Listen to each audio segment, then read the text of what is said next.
क्योंकि पहली तो बात यह है कि वो कलकत्ते में नहीं है।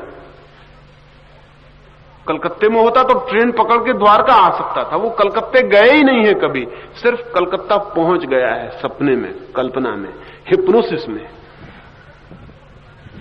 तो उसको जो भी रास्ता बताया जाएगा वो सब मुश्किल में डाल देने वाला है। कोई रास्ता किसी मतलब का नहीं, सब रास्ते झूठे होंगे। और वो द्वारका लौटेगा तो सच्चे रास्ते से लौट ही नहीं सकता, क्योंकि सच्चा रास्ता हो ही नहीं सकता। वो कलकत्ता कभी पहुंचे ही नहीं कि वहां से कोई रास्ता पकड़ ले।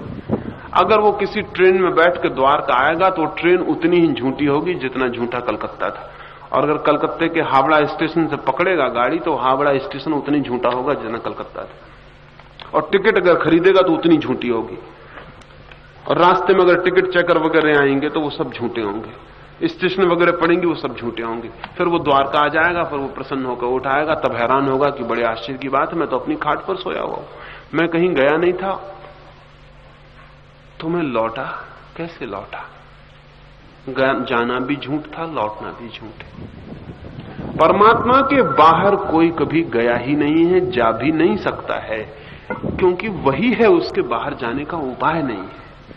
इसलिए जाना भी झूठ है, लौटना भी झूठ है। लेकिन जब जा चुके हैं तो लौटना पड़ेगा, इसका कोई उपाय नहीं है। जब जा ही चुके हैं तो अब लौटना पड़ेगा, इसलिए लौटने के लिए उपाय पकड़ने पड़ेंगे। लेकिन जब आप लौट आएंगे तो आप पाएंगे सब मेथड झूठ थे, सब साधना झूठ थी। साधना करनी पड़ी इसलिए कि हम चले गए थे और इसलिए लौटना पड़ा।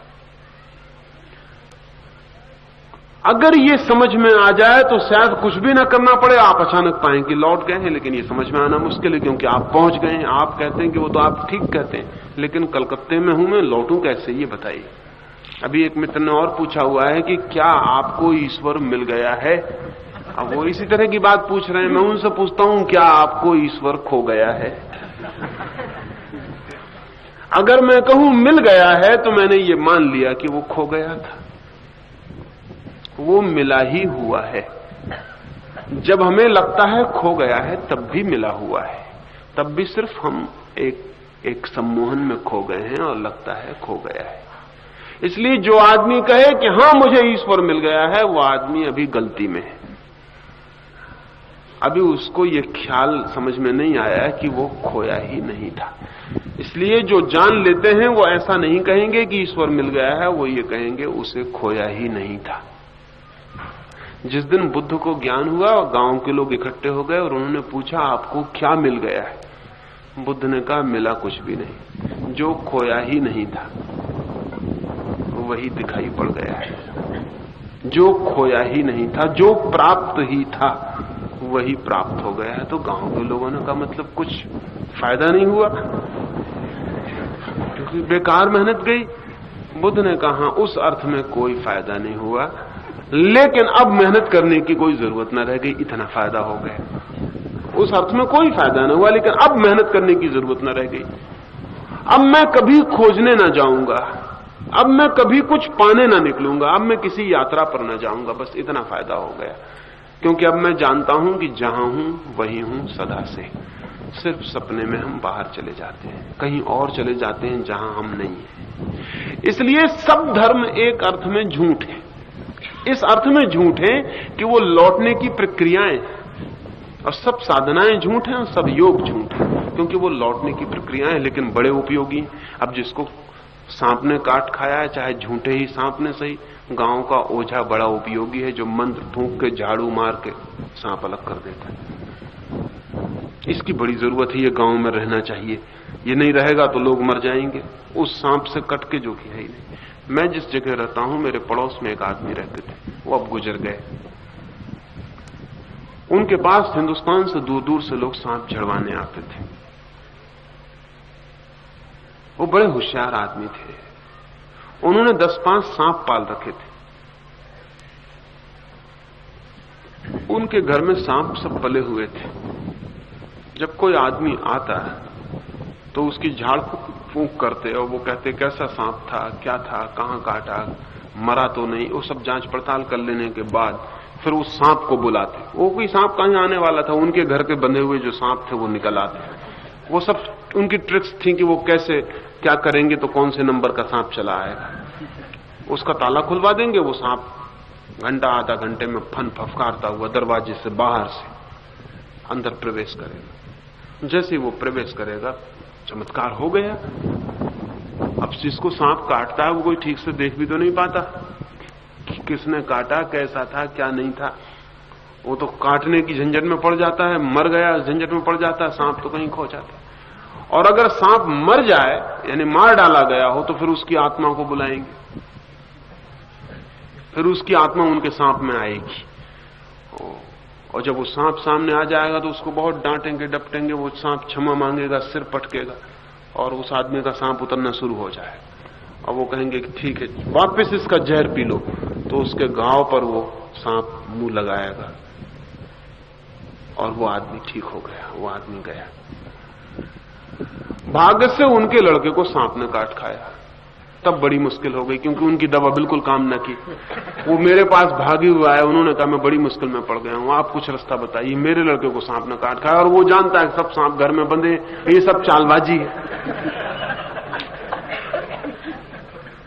अब मैं क्या करूं, ये तो मर जाएगा लड़का।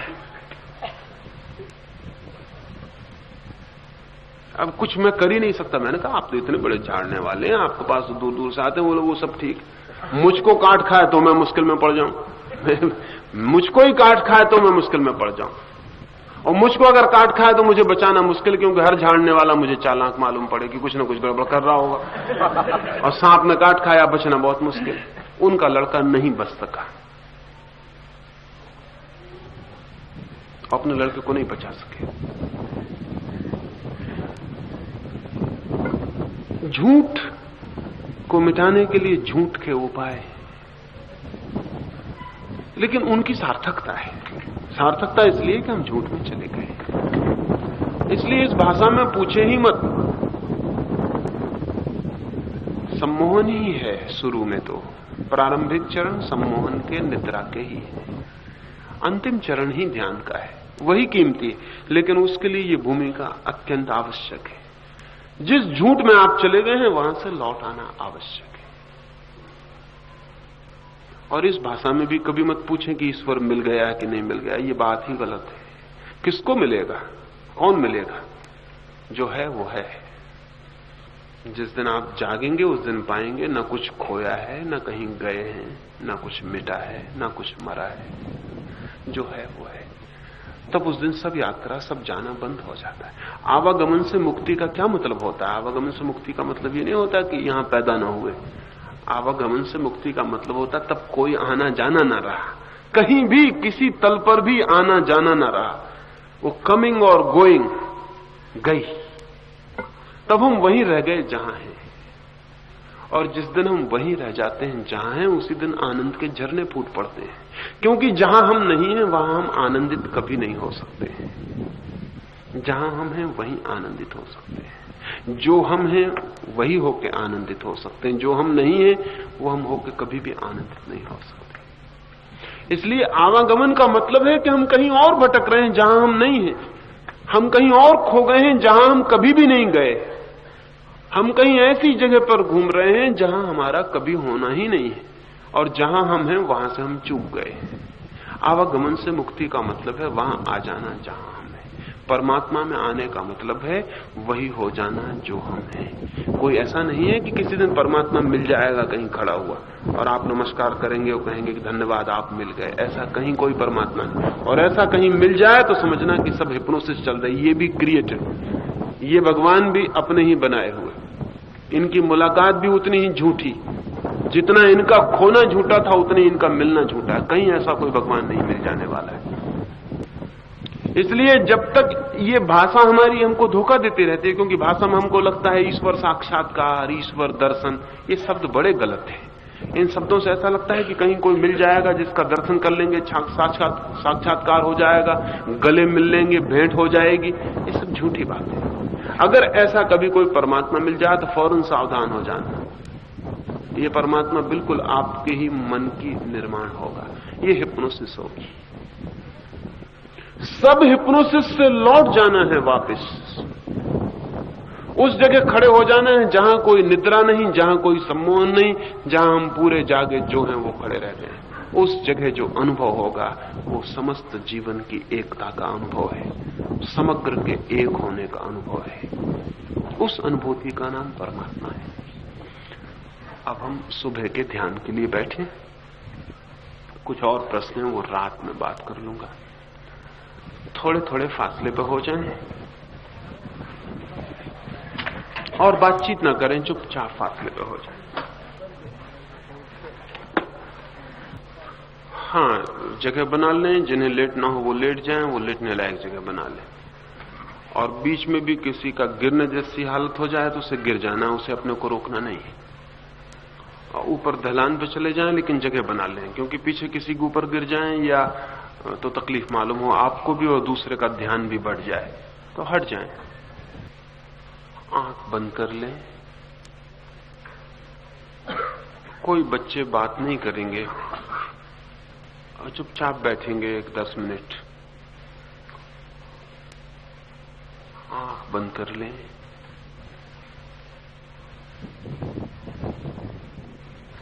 शरीर को ढीला छोड़ दें, शरीर को शिथिल छोड़ दें, शरीर को बिल्कुल ढीला छोड़ दें, जैसे शरीर में कोई प्राण ही नहीं। सारी शक्ति को भीतर चले जाने दें।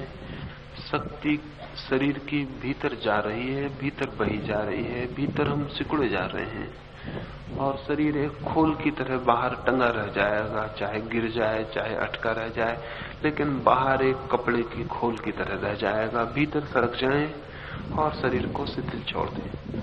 फिर मैं सुझाव देता हूं, मेरे साथ अनुभव करें।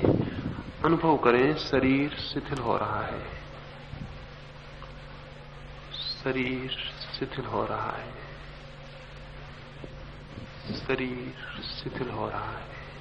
भाव करें और शरीर को बिल्कुल ढीला छोड़ दें। शरीर बिल्कुल आज्ञाकारी है। जब पूरा भाव करेंगे शरीर एकदम मुर्दा हो जाएगा।